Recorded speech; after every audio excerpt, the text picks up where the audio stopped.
In early June 1940, Britain and France are in peril.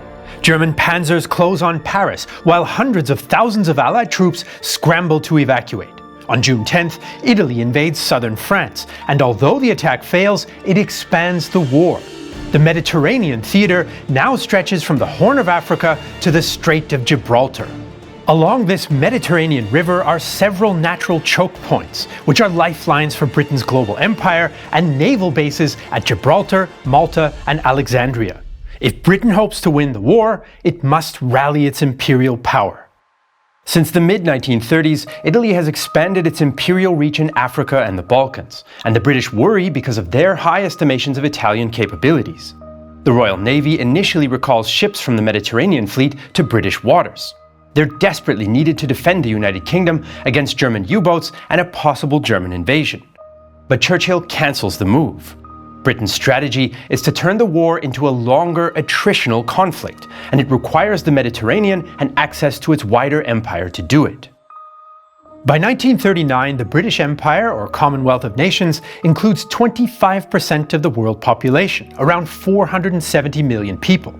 30% of its landmass, and vast amounts of natural resources. From the beginning, Britain's Second World War is an imperial war.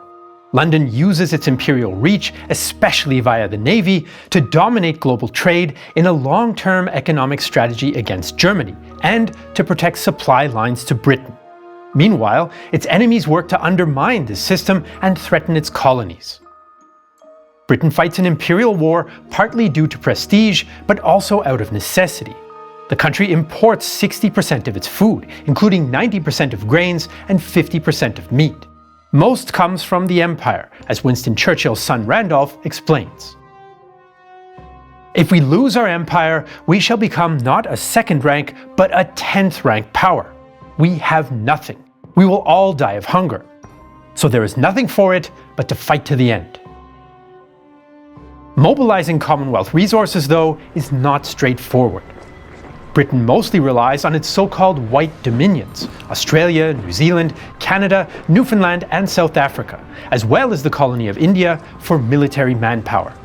Britain's declaration of war in 1939 automatically includes Australia and New Zealand, but unlike in 1914, both nations also formally declare war themselves.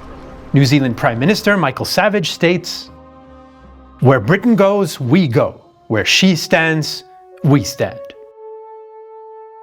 Cultural, social and political ties to Britain result in wide support in Australia and New Zealand, but service overseas is controversial. Although there's an initial rush of volunteers, both dominions struggle to maintain recruitment. Uncertainty about troop deployment, low pay, and rules preventing key economic workers volunteering play a role. South Africa has more problems. The majority of South Africa's white population, which can vote, unlike black South Africans, speak Afrikaans and descend from Dutch settlers. Their contentious history with the British Empire due to the Boer Wars caused many to support neutrality or even a German victory. However, after a neutrality debate collapses the government, new Prime Minister Jan Smuts pledges South Africa to the war. But he struggles to find recruits for the new mobile field force, since laws barring non-European South Africans from military service leave just 5% of military-aged men eligible. Canada is the last major dominion to declare war on September 10, 1939. Prime Minister W.L. Mackenzie King also negotiates a sensitive domestic environment. Although most Anglo-Canadians support helping Britain, French Canadians are less enthusiastic, and memories of the divisive conscription crisis of 1917 loom large. King opposed conscription in 1917 and now draws significant electoral support from French Canada, so Ottawa adopts a policy of limited liability. Canada will prioritize air and sea forces to limit casualties, although it also raises an infantry division for overseas service. Recruitment goes well, and by the end of September, the Canadian Army has grown tenfold. Generally, Commonwealth mobilization is uneven. The relative inactivity of the so-called phony war until April 1940 makes the war effort seem less urgent, including for potential volunteers. However, after Germany's invasion of France in May 1940, most dominions, especially Australia and New Zealand, see a rapid expansion in recruitment. Australian politician J.V. Fairbairn states, When the lion roars, the cubs will answer the call. Unlike most dominions, New Zealand introduces conscription for overseas service and pledges every atom of the country's services to the British Empire. And it's not just dominions who are expected to contribute. British-ruled India's large population also provides significant forces. Even in peacetime, the Indian Army numbers around 250,000. Mostly recruited from communities the British consider to be martial races, like Sikhs, Punjabi Muslims, and Gurkhas. Britain also sees these groups as more loyal than the majority Hindus. But mobilization remains sensitive. The Indian National Congress and independence movement, including Mahatma Gandhi, wants promises of self-rule in exchange for help. When the British Viceroy only offers a review of India's colonial position, Congress ministers resign. However, the Indian Army remains loyal, and by 1940, Indians form 5 new infantry and 1 new armoured division. Sensitivity around conscription means all these troops are volunteers. Many join for practical benefits like money or housing, and although the colonial authorities dilute the martial race theory, by early 1941, 48% of recruits are Punjabi and 11% are from Nepal. Not all colonies mobilize fighting troops, but all must contribute to the war effort. Kenya, Jamaica, Trinidad, and Malaya provide naval personnel, while many colonies function as important base areas. To ensure stability, Britain suppresses anti-colonial political movements. For many colonies, especially smaller islands and outposts, the war has a disproportionate impact. Britain, of course, is not the only imperial power at war. Mussolini's Italian empire might be smaller, but he has dreams of expansion. Mussolini hopes contributing to German victory may earn him major gains, like the seizure of the French fleet, the occupation of France and Corsica, and French colonies like Tunisia or French Somaliland. On June 11th, Italy bombs British-controlled Malta, but elsewhere, Britain takes the initiative. From June 10th, British armoured cars and tanks raid across the Egyptian border into Italian Libya. Most Italian troops lack heavy modern equipment or experience in modern war. Instead, they're trained for colonial pacification. In one engagement, Italian forces form a 19th century-style fighting square, which British tanks easily destroy. In 3 months of combat, the Italians suffer 3,500 casualties for Britain's 150. Britain can't go on a wider offensive because it too lacks men and materiel. Meanwhile, French capitulation frees up Italian forces, and Mussolini demands an invasion of Egypt to eliminate the main British Mediterranean port of Alexandria and seize the Suez Canal. But his commanders are reluctant. After friendly fire kills respected Commander-in-Chief Italo Balbo, Rodolfo Graziani takes over. He's a desert expert, but his experience is mostly against Senussi tribesmen. Mussolini is encouraged by Italian success in East Africa, where his colonial forces have pushed back a small British garrison. But although Graziani outnumbers the roughly 36,000 British-led troops, he lacks vehicles, water, and supplies. After lengthy delays and pressure from Rome, he reluctantly invades British Egypt on September 13th, setting a modest first objective of Sidi Barrani, 80 kilometers from the border. As Italian troops advance, Graziani makes a grandiose statement. One wonders when the English will begin to understand that they have just dealt with the best fitted-out colonial army in the world, and when they finally learn to appreciate the valor of the Italian soldier. British troops withdraw, and Graziani orders his men to build fortified camps around Sidi Barrani, again following colonial practices. Mussolini pressures him to advance another 130 kilometers along the coast, but Graziani knows his troops are unlikely to make it. Italy's success in Egypt is partly due to redeploying Italian troops guarding the border with French colonies after France's defeat, an event that shakes the French Empire. Although 7,000 French troops in Britain and some colonial administrators joined Charles de Gaulle's Free French forces, most French troops remain loyal to the new collaborationist Vichy regime. Britain now worries about the Vichy French Navy, the 4th largest in the world. Before the French surrender, Britain asks French Admiral Jean-François Darlan about his intentions. He compares these requests to heirs visiting a dying man, and claims he would scuttle the French fleet before surrendering it to Germany. In armistice negotiations, Hitler doesn't seize the French fleet, likely to encourage France to make peace immediately. Churchill and many others in Britain have no faith in either German or French promises, even if Darlan is sincere. It is a matter so vital to the safety of the whole British Empire, we could not afford to rely on the word of Admiral Darlan. Especially important is the fleet at Mers El Kabir in French Algeria, around 40% of the French Navy, including 4 capital ships. British Vice Admiral James Somerville can't blockade the port forever, so he delivers an ultimatum to French Vice Admiral Marcel Brunot-Gensoul: hand over control, scuttle or intern his ships, or be attacked. Many British naval officers, including Somerville, are anxious for moral and military reasons, but the cabinet unanimously supports the newly named Operation Catapult. Gensoul is sympathetic to British demands, but vows he will meet force with force, and the French Admiralty says it will send reinforcements. Britain intercepts this message and encourages Somerville to act. At 5 p.m. on July 3rd, negotiations end. Gensoul warmly embraces British negotiator Captain Cedric Holland, before Holland leaves the ship to the sound of French bugles calling battle stations. Gensoul doesn't believe Britain will attack and takes no other preparations. All his capital ships are moored with their guns uselessly facing landward. When Somerville opens fire at 5:54 p.m., it's a one-sided battle. The British fire 36 salvos, a magazine hit blowing up Bretagne with 1,000 crew and sinking the Provence. Gensoul's flagship, Dunkerque, runs ashore, and after 20 minutes he requests a ceasefire. During the battle, the Strasbourg and 5 destroyers escape to Toulon. Somerville later writes, "For letting the battle cruiser escape and not finishing off more French ships, I shouldn't be surprised if I was relieved forthwith. The truth is, my heart wasn't in it, and you're not allowed a heart in war." The French lose 1,297 killed and 351 wounded, while the British lose just 2 of each.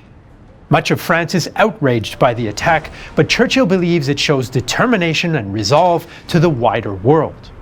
While the British attack at Mers El Kabir, they also seize French ships in Alexandria, meaning Britain neutralizes half the French fleet in one day.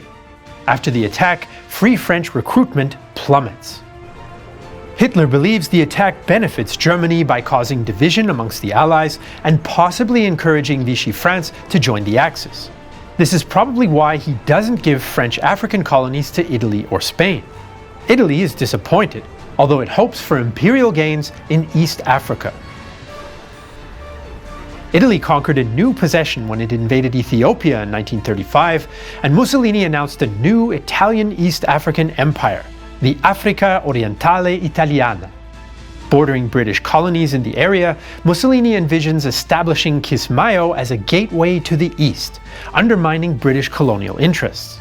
Mussolini also declares himself defender of Islam to encourage anti-British sentiment amongst African Muslims. Britain worries Italy could launch offensives from East Africa into British colonies, maybe even threaten the Suez Canal from the south. Likewise, it could threaten British oil production across the Red Sea. Italian High Command discusses capturing Khartoum and Atbara, linking up with Graziani's forces in Libya, or striking into French Central African colonies. Another potential target is the refueling base in Chad for British aircraft flying from West Africa to Egypt. However, there is little enthusiasm for such operations in the Italian colonial government in Addis Ababa. The colony's administrator, Duke Amadeo di Savoia-Aosta, has partly modernized Italian East Africa's economy and has developed a reputation as a progressive administrator. Local Askari troops are generally reliable, but lack equipment, especially anti-tank weapons. The colony is extremely vulnerable to being cut off from the northwest, and Aosta believes it can only withstand 6 months of war. Reluctantly, Aosta proposes a daring strike against British Somaliland. If Italian forces can reach a favorable line before the rainy season, they could wait until Graziani captures Egypt, or there's a diplomatic solution. Aosta has a numerical advantage, with around 75,000 Italian and 205,000 native troops greatly outnumbering neighbouring British garrisons. In August, Italian and Eritrean cavalry break through at Kassala. A follow-up victory at the Tug Argan Gap forces British troops out of Somaliland as the Italians pursue, capturing much-needed supplies. The conquest of British Somaliland boosts Italian morale, but Rome hasn't got an overall strategy and Italian losses are high. The remaining troops are ill-equipped to oppose any kind of British counterattack. Furthermore, the attack forces French colonial administrators to decide their allegiance. Although some, like French West Africa High Commissioner Pierre Boisson, pledged themselves to the Vichy regime, others, like French Chad Lieutenant Governor Félix Iboué, joined the Free French. Vichy and Free French troops now fight each other, and by late August, all French Equatorial Africa has joined the Free French. Now reinforced with Free French troops, Britain plans an attack on Boisson's pro-Vichy forces at Dakar in late September 1940. However, Vichy resistance prevents a landing, and with high casualties likely, the Anglo-French force withdraws. It's a political blow for de Gaulle, and Britain is now reluctant to offer significant help to his forces. In any case, a fresh Italian offensive shifts the focus back to the Mediterranean. Although Mussolini encourages a push into Egypt, he also has imperial ambitions closer to home. In 1939, Italy established a protectorate in Albania. From there, Italy looks to expand into Yugoslavia or Greece to link up with the Italian islands in the Aegean. Rome considers Yugoslavia too pro-German though, so they turn to Greece. Mussolini's foreign minister and son-in-law Galeazzo Ciano urges action. He claims Greek forces are corrupt and inept, Greek civilians are indifferent, and Albanian minorities in Greece will welcome Italians as liberators. But King Vittorio Emanuele, Italian ambassador in Greece Emanuele Grazzi, and Chief of Staff Pietro Badoglio are skeptical. The Greeks are good fighters. They showed it in their last war with Turkey. They were defeated, but they fought valiantly. But Mussolini and Ciano ignore these warnings. Germany is also against an invasion. They need peace in the Balkans to extract war materials, and an Italian attack could encourage British intervention. Britain guaranteed Greek neutrality in April 1939, and the presence of British aircraft in Greece could threaten Romanian oil fields. Germany accepts that Greece is in Italy's sphere of influence, but wants any invasion delayed until after Britain's defeat. Mussolini agrees. After the German Luftwaffe moves into Romania to protect the oil fields, though, an outraged Mussolini accelerates plans to invade despite his promises. Hitler always faces me with a fait accompli. This time, I am going to pay him back in his own coin. He will find out from the papers that I have occupied Greece. In this way, the equilibrium will be re-established. Italian plans grow from a partial to a complete occupation of Greece. But Italian planning is rushed and complicated by mass demobilization for the harvest, unenthusiastic officers, and a lack of suitable Albanian ports. The only usable port for troops, Durazzo, is already clogged with barges carrying marble for fascist building projects. As a result, not all troops have their heavy weapons. Mussolini hopes Bulgaria will join in the attack, but the Bulgarian king refuses. By late October, around 6 Italian divisions, including the crack Giulia Alpini division, are moving towards the Greek-Albanian border. The 87,000 Italian troops expect to oppose around 30,000 Greeks, despite intelligence suggesting 10 times as many may be available. Italy's aggressive rhetoric and poor operational security means Greek dictator Ioannis Metaxas is aware of Italian intentions. He hopes for an orderly withdrawal as far as Mount Othris, although some commanders prefer a more aggressive plan. Luckily for the Greeks, the border's mountainous terrain limits Italian invasion routes.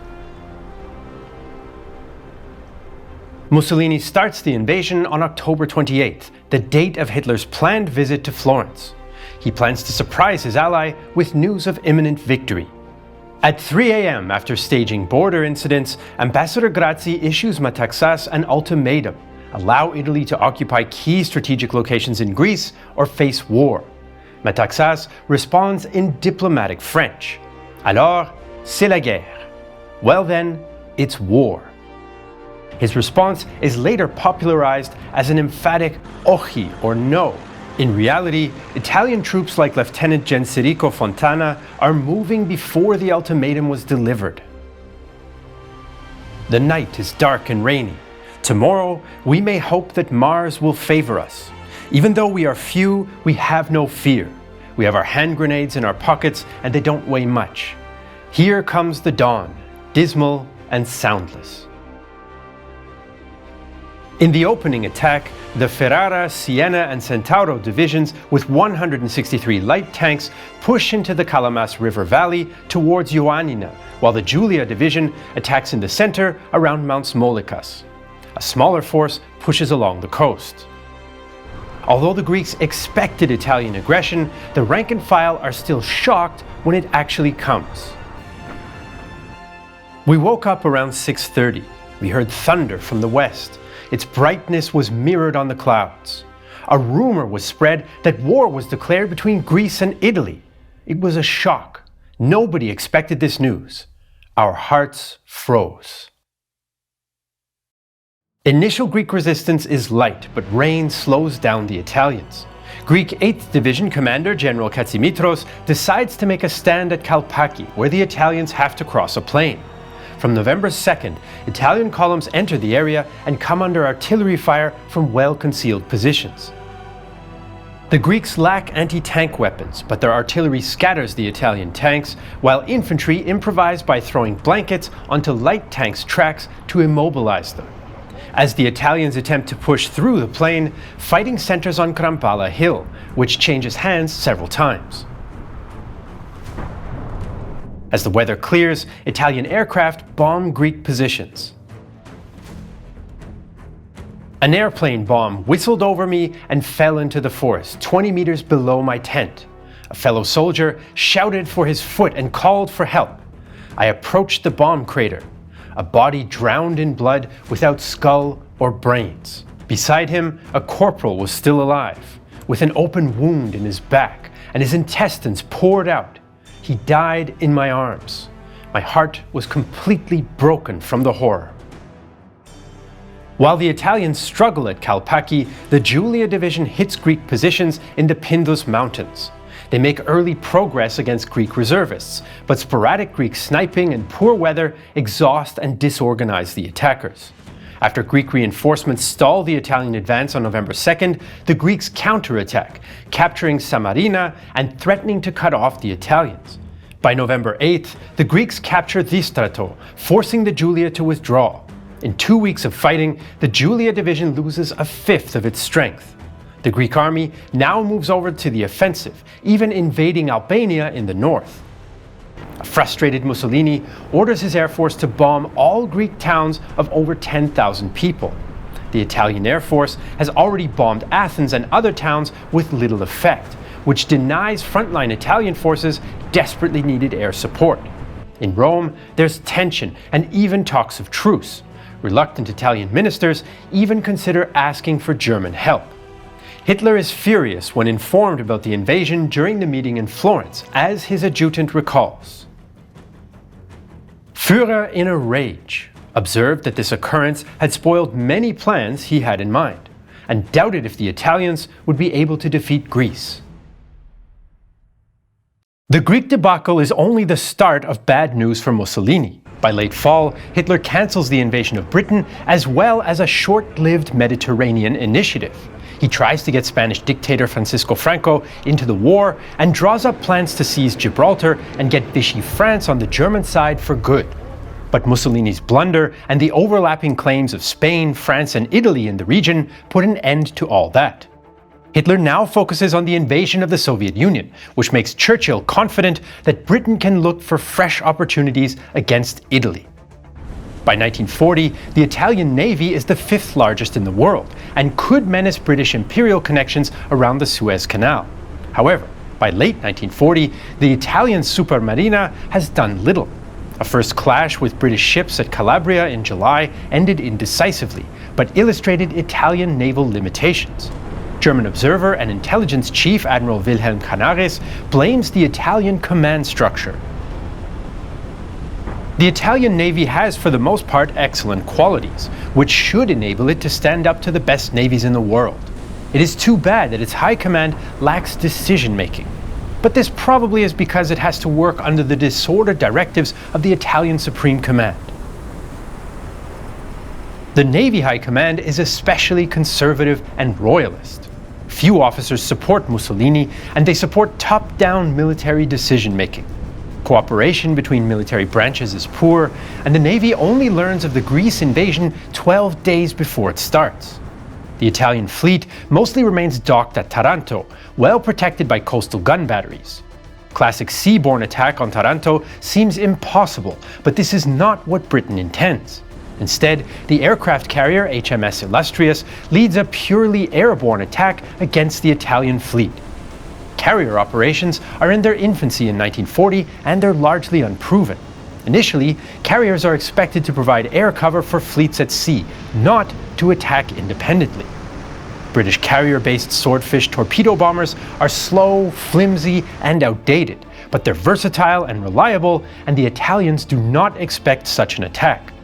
Although Italian ships set up anti-torpedo nets, the British developed new duplex piston torpedoes which pass under the nets and detonate via a ship's magnetic field.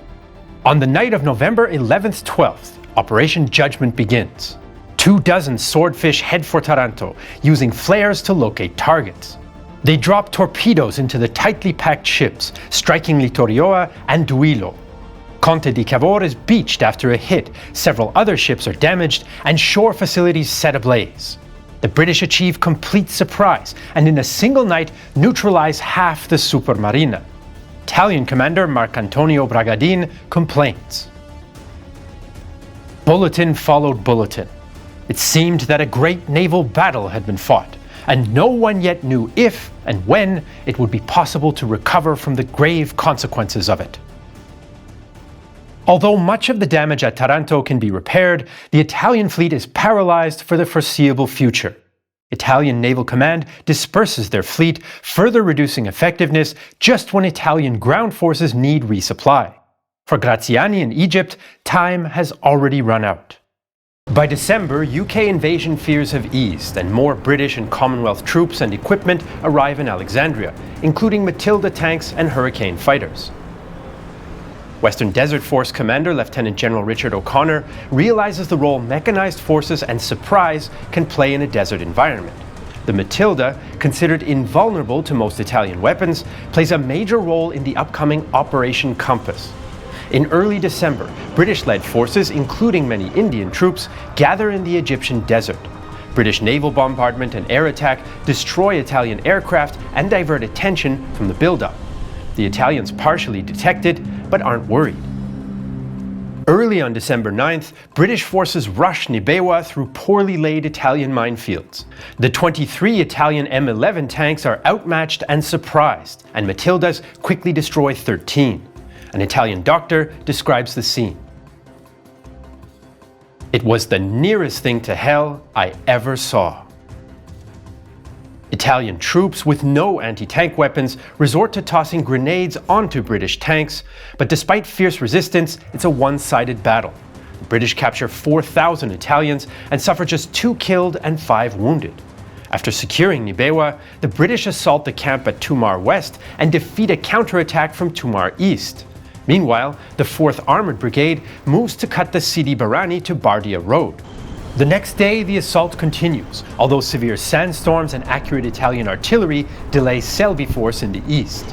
In some cases, British columns simply follow a compass bearing through the storms towards their target. The British capture Mactila with the aid of naval gunfire, but Italian resistance at Sidi Barani is fierce, forcing Selby Force to temporarily withdraw. Italian morale, though, is crashing. Tumar East and Point 90 surrender, and as artillery, air power, and Matildas concentrate on Sidi Barani, it too surrenders. British mobile forces race west to capture fleeing Italians. A British soldier reports to his regimental headquarters about the mass of prisoners. Have arrived at the 2nd B in Book. As far as I can see, there are 20 acres of officers and 100 acres of men. In the first 3 days, the British capture 38,000 Italian troops, 237 guns, and 73 tanks. But the Italians are not completely defeated, and they fall back to new positions further west.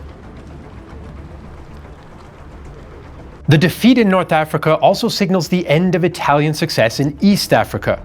With morale plummeting, Aosta faces a strong British response.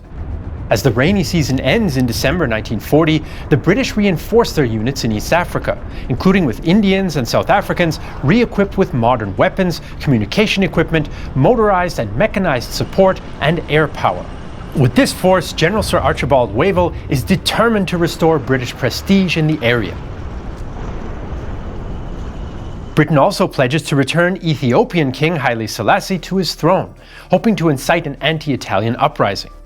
As modern British and South African fighters outclass Italian aircraft, Aosta disperses his force to reinforce strongholds, giving Britain free rein in the countryside. By early 1941, the Italians abandon Mogadishu as casualties reach 30,000. And so, by December 1940, Britain can point to several successes despite a disastrous summer. It prevented an invasion of the home islands and has taken offensive action against the Italians. Germany does little to interrupt Britain's strategy of imperial warfare, diplomatically or militarily, and cannot challenge British influence further afield. In fact, now that it's been drawn into an attritional conflict with the British Empire, it's arguably on the road to defeat, as historian John Darwin concludes. The intimidating scale of the British Empire's territorial extent, including its self-governing member states and colonial possessions, made it hard to imagine the ultimate defeat of such a global leviathan. Still, Britain is not winning the war in late 1940. Although the Italians continue to struggle everywhere, Germany dominates the continent in an unassailable position and is stepping up U-boat operations in the Atlantic. British operations against the Italians on the edge of the European theatre are partially to secure routes to the wider empire, but also because Britain has few other options. Furthermore, although much of the Commonwealth rallies to Britain, troop contributions come with conditions as they want to avoid the carnage of World War I. Even with Commonwealth support, Britain lacks the forces to return to Europe. Although they may fight under British commanders, the Dominions want their forces to retain their national identities. Their leaders pressure Churchill to publicly acknowledge the contributions are freely given by sovereign nations, not mere colonial levies. Throughout the war, several Dominions, like Australia, used the war as a basis to renegotiate their relationship with Britain. Meanwhile, for Indian nationalists, war contributions provide political opportunities. Gandhi first calls for full Indian independence on June 29, 1940, followed by a campaign of civil disobedience which leads to hundreds of arrests, including, eventually, his own. Although Britain can suppress any major opposition for now, Indian nationalists recognize Britain cannot simply return to business as usual after the war. The British Empire will go to pieces, and not all the king's horses and all the king's men will be able to put it together again. And so, by mobilizing its empire in yet another war, Britain may also be ushering in its end. Canada did eventually send ground troops to Europe, and as part of the 1st Canadian Army, they fought their way through Western Europe and eventually reached the banks of the Rhine River in 1945. If you want to learn more about the last set-piece battle of World War II on the Western Front, the Battle of the Rhine, you should check out our 3-hour, 5-part documentary series Rhineland 45. Covering the entire battle from the Dutch border until the final crossing of the Rhine with detailed maps, animations, expert interviews and more, Rhineland 45 is one of the most detailed documentaries about this often overlooked battle. With our uncompromising portrayal using authentic combat footage, we couldn't upload it to YouTube because of their advertising guidelines. So where can you watch Rhineland 45? On Nebula, a streaming service we're building together with other creators where we don't have to worry about advertising guidelines or the almighty algorithm. Nebula is available in 4K resolution in your browser, on your smartphone, smart TV, or streaming box like Apple TV or Roku. If you go to nebula.tv/realtimehistory, you can watch Rhineland 45, our other original documentaries, 16 Days in Berlin and Red Atoms, as well as a host of other smart creators. And all that for just $36 for an entire year. Right now, you can also get the Nebula Lifetime Membership. Pay once and get access to everything Nebula has to offer for as long as you and Nebula exist. The Lifetime Membership allows us to invest in more original content and improve the platform for everyone. 1/3 of your lifetime membership will also support us at Realtime History directly.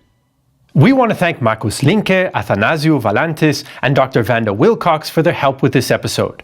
To learn more about the Second World War in 1940, check out our previous episodes about the Battle of France and the Winter War. If you're watching this video on Patreon or Nebula, thank you so much for the support. We couldn't do it without you. I'm Jesse Alexander, and this is a production of Realtime History, the only history channel that keeps its heart even in times of war.